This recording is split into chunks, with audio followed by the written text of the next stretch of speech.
Tervist, olen Illar Kohvinamaalt ja täna on laupäev, 6. oktoober, aasta on 2018 ning ma täna tuletaksin meelde kunagi Eesti Televisiooni saatest lauldud laulu Jätke võtmed väljapoole. Klavar Põõsas selline saade oli, mida juhtis Marko Reikop ja võtan aluseks selle videosõnaga ja ma laulan siis täna nagu uuesti peale, et vaatan, kuidas see mul välja tuleb. Muud vist ei võigi ta kohta öelda, aga siis ma arvan, et kõikidele Eesti ajalehtedele on mõne lugejakirja kirjutanud ja kõikides Eesti ajalehtedes on rohkem kui üks neid avaldatud.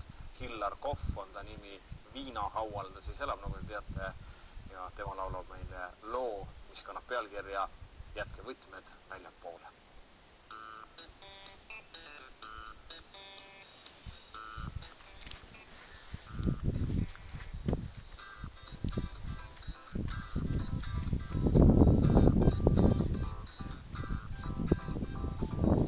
Muinasjutus vaid maised kellad löövad nii, et ehmatad. Hergud ootusest on hellad, kesköötunil sa jahmatad. Otsid kohta kura kätt, kuhu ristiga ämblik sai. Haarad klaasi külma vett, kõik see unistus oli vaid. Kahmad kaabud, tormad välja, ootad kedagi, kes ei tea, et võiks tulla peidust välja, meenutada sul miskit head.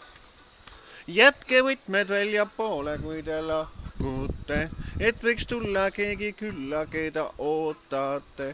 Nõiamoorid, pöialiisid saarsaltaan, valged maurid, kaugest linnast valge daam. Jätke võtmed väljapoole, kui te lahkute, et võiks tulla keegi külla, keda ootate. On see me unistus mängude maal, keegi tuleb ehk külla. Keegi kauge ja hea.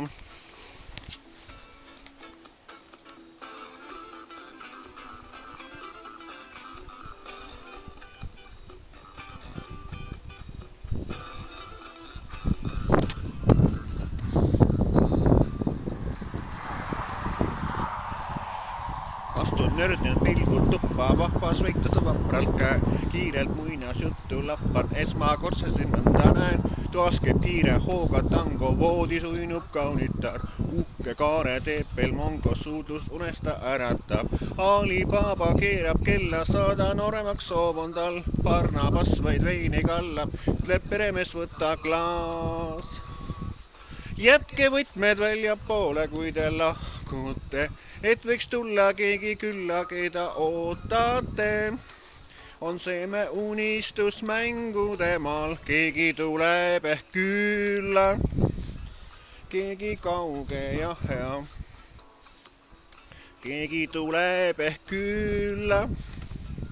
Keegi kauge ja hea. Keegi tuleb ehk külla. Keegi kauge ja hea. Vot ja seda laulu sai lauldud kunagi ka Koka saates, kui Anne Veski mul külas käis, nii et see oli 2003. aasta suvel siis selle sama laulu pealt ühesõnaga. Nii et uhte kohtumisteni jälle, mina olen Illar Kohvinamaalt, tšau!